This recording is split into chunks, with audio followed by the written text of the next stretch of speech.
네, 안녕하십니까. 장보는 남자 토마토 투자자문 김경환 연구원입니다. 최근에 경기가 안 좋긴 안 좋은 것 같습니다. 이 주위에 만나는 사람들마다 한번 얘기를 좀 해보면 요즘에 뭐 사업하시는 분들도 그렇고 굉장히 좀 힘들다라고 하시는 분들이 굉장히 많습니다. 특히나 약간 좀 우려스러운 거는 뭐 다양한 산업에서 모두 힘들다라는 얘기를 많이 하니까 그 부분들이 아마 가장 좀 우려되는 부분들이 아닌가 좀 싶습니다. 그래서 시대가 약간 이 저성장으로 가고 경기가 조금 안 좋아지면서 어떤 얘기가 좀 많이 나오고 있냐면 불황형 소비다라는 부분들이 굉장히 많이 나옵니다. 소비는 소비인데 이제 불황일 때 어떻게 보면 성장하는 소비다 좀 이렇게 말을 하곤 하는데 이런 게 뭔지 한번 신문 기사를 통해서 한번 좀 살펴보도록 하겠습니다. 싸거나 더 싸거나 굉장히 좀 말이 재밌습니다. 싼데 더 싸니까 어떻게 보면 그나마 팔린다라는 의미이기도 하겠죠. 그래서 불황형 소비주가 앞으로 좀 뜰 것이다 이런 뉴스입니다. 사실 뭐 인플레이션이 좋으면 뭐 물가 상승률이 계속 꾸준하게 안정적으로 올라가면 사실 굉장히 좀 양호한 경기를 나타내는 것은 사실 물가가 조금 이제 안 좋은 수준이 좀 유지가 되면 오히려 좀 굉장히 좀 안 좋다고 얘기를 하지 않습니까? 그래서 물가는 너무 좋아도 안 되고 너무 나빠도 안 됩니다. 근데 이제 실질적으로 정부도 그렇고 뭐 미국의 정부도 그렇고 물가를 안정적으로 유지하기 위한 노력을 굉장히 좀 많이 합니다. 그래서 뭐 인플레이션이나 디플레이션 전반적으로 다 잡아야 되는 어떻게 보면 정부 정책의 목적이 있는 이유기도 하지 않습니까? 근데 이제 우리나라 국내 물가 상승률이 2015년 8월 달에 0.7%를 기록했습니다. 소비자 물가가 거의 9개월째 0%를 기록하면서 어떻게 보면 디플레이션은 아니지만 물가 상승률이 생각보다는 더디게 올라오고 있다. 이러한 부분들이고 물가가 안 오른다는 것은 어쨌든 경기가 굉장히 탄력을 붙이지 못하고 있다라는 걸 상대적으로 좀 의미를 하기도 하겠죠. 그래서 어떻게 보면 소득 대비 이 소비의 수준을 나타내는 이 소비 성향 지수가 있습니다. 소비 성향 지수를 한번 보면 2011년도에는 100을 소득이라고 하면 한 78 정도를 소비를 좀 했었는데 2015년, 14년으로 넘어가니까 어떻게 보면 100을 소득을 한다고 했을 때 74 혹은 72 정도로 소비가 굉장히 좀 많이 줄어들고 있다. 그래서 이게 연도별로 계속 어떻게 보면 감소를 하고 있기 때문에 우리나라 국민들이 벌어들이는 것 대비 지출하는 게 굉장히 비율상으로는 뭐 굉장히 좀 줄어들고 있다라는 걸 의미를 하기도 합니다. 그래서 뭐 전반적으로 기업들도 마찬가지인 것 같습니다. 특히나 기업이 경기 중에 이제 내수 경기가 침체가 되다 보면 어떻게 보면 소비가 안 일어나니까 수요 자체, 기업들 제품의 수요 자체가 많이 줄어들지 않습니까?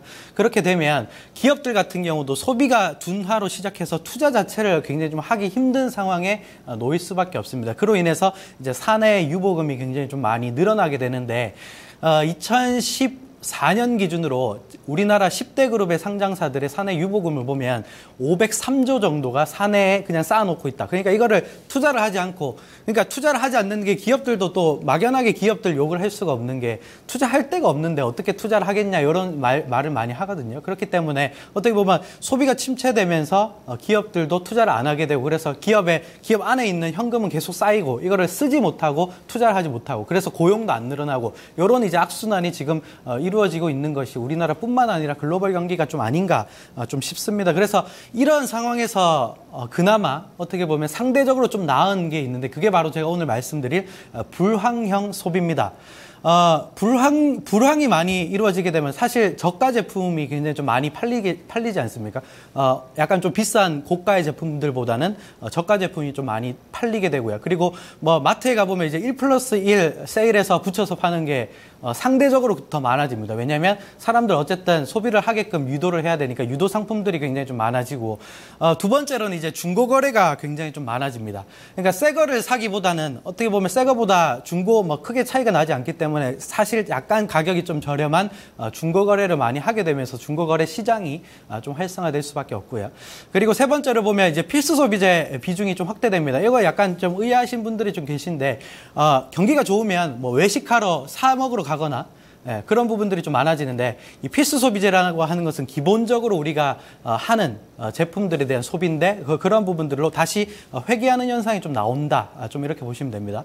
그리고 마지막으로는 유통업 자체적인 입장에서는 어떻게 보면 유통 마진을 더 많이 남기기 위해서, 왜냐하면 제한적인 물량 상승이 좀 이루어지기 때문에 어떻게 보면 유통 마진을 남기기 위해서 판관비를 좀 절감할 수 있는 PB 상품을 전반적으로 많이 런칭을 하게 됩니다. 이렇게 어떻게 보면 불황형 소비가 이렇게 특징이 이렇게 이루어지고 있다. 좀 이렇게 보시면 되겠죠. 그래서 실질적으로 일본이 지금 저성장을 좀 하고 있기 때문에 일본을 좀 보면 뭐 1,000원짜리 우리나라에서도 많이 이제 뭐 매점이 많이 있는 상점이 많이 있는 이제 다이소라는 1,000원짜리 많이 파는 거 저가 제품 많이 파는 업체 있지 않습니까? 그 다이소가 매출은 뭐 시간이 지나면서 계속 늘어나는 부분들이 있고 그 반면에 이제 백화점 매출은 불황기에 상당히 좀 많이 줄어드는 부분들을 보이고 있기 때문에 우리나라도 약간 이러한 패턴을 좀 만들지 않을까 좀 이렇게 볼 수 있겠습니다. 그래서 추석이 이제 지난 지 얼마 안 됐는데 추석 상품들 같은 경우도 보면 이제 10,000원 미만의 초저가 와인 같은 경우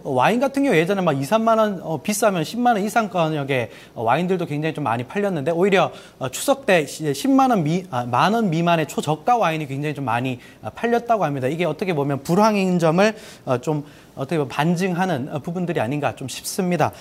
특히나 이제 휴대폰 사업들도 약간 마찬가지 같습니다. 통신요금도 사실 부담이죠. 네, 저는 한 6만 원, 7만 원 정도 나온 것 같은데 이게 사실 부담입니다. 부담이기 때문에 어떻게 보면 우체국의 알뜰폰 출시가 2년 됐는데 가입자는 거의 2배 이상 늘었다는 뉴스도 굉장히 좀 많이 나오고 이런 부분들인 것 같습니다. 그래서 경제학자 이제 존 케인스라는 사람이 있는데 이분이 어떤 말씀을 좀 하셨냐면 그 시장에 이제 보이지 않는 손, 그러니까 시장 질서에 의해서 뭐 가격이 형성된다. 요런 이제 애덤 스미스라는 이제 학자가 주장을 했던 것에 약간 좀 반론을 제기했던 게 뭐냐면 보이지 않는 손은 실패할 수밖에 없다. 어떻게 보면 정부가 개입해야 되고 그리고 사람들이 저축을 해서는 절대 경기가 살아날 수 없다. 소비를 해야 된다. 소비가 어떻게 보면 경제 불황을 이길 수 있는 어떤 유일한 타겟책이다. 이렇게 저축의 역설의 이론도 주장을 했었을 만큼 이런 부분들이 아무래도 이제 저축이 계속 늘어나고 소비가 줄어들다 보니까 내수가 굉장히 좀 안 좋아지는 부분들이 나온다. 좀 이렇게 보시면 됩니다. 그래서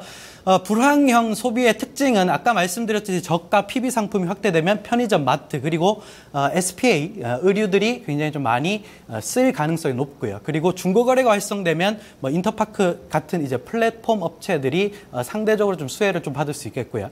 그리고 필수 소비재 비중이 좀 확대되기 때문에 기본적으로 경기가 안 좋아도 쓸 수밖에 없는 거 있죠. 그런 이제 필수 소비재, 생활 필수품 같은 경우가 오히려 굉장히 좀 안전할 수 있다. 좀 이렇게 말씀을 좀 드리고 싶습니다. 그래서 뭐 의류 업체들 같은 경우도 SPA 브랜드가 굉장히 브랜드 업체들보다는 많이 팔리고 있고 이런 현상이 좀 많이 나오는 것이다. 좀 이렇게 보시면 될 것 같습니다. 그래서 주식 시장에서 관련주를 좀 가지고 왔습니다. 그러니까 이렇게 생각하시면 됩니다. 경기가 안 좋으면 안 좋을수록 물량은 감소하지 않고 꾸준히 유지되는 업체들, 이런 업체들을 좀 주목하자가 포인트인데 우선은 커피를 만드는 이제 동서인데 일반적으로 커피 굉장히 좀 비싸니까 어떻게 보면 이제 브랜드 커피를 대체할 수 있는 이제 봉지 커피 있죠. 그런 걸 생산하는 업체. 그리고 KCI, 샴푸, 린스 이런 거는 필수 소비재지 않습니까? 이런 업체들 주목하셔야 되고 네이나 양말을 만들고 있는 BYC 이런 거는 이제 자산주인데 이런 업체들 정말 좀 주목할 필요가 있다. 좀 이렇게 보시면 될 것 같습니다. 자, 동서 차트를 보도록 하겠습니다. 최근에 주가가 좀 조정을 받고 있습니다. 저는 동서 신고가를 나중에 좀 뚫어낼 수 있는 업체라고 좀 보기 때문에 이런 업체들 관심을 좀 가질 필요가 있겠고요. 그리고 KCI, 샴푸와 린스의 원료를 만든 업체입니다. 불황이면 불황일수록 불황임에도 불구하고 샴푸와 린스는 계속 쓰기 때문에 이런 부분들은 크게 타격이 없을 것이다. 좀 이렇게 보시면 될 것 같고요. 그리고 BYC는 사실 이제 양말, 네이 등을 판매하는 업체지만 이 회사는 PBR이 한 0.3밖에 안 됩니다. 굉장한 자산주이라고 좀 판단하고 있기 때문에 이런 세 종목들 불황일 때 약간 좀 관심을 가질 필요가 있는 종목들이다. 좀 이렇게 말씀을 좀 드리도록 하겠습니다. 네, 오늘 여기서 마치도록 하겠습니다. 감사합니다.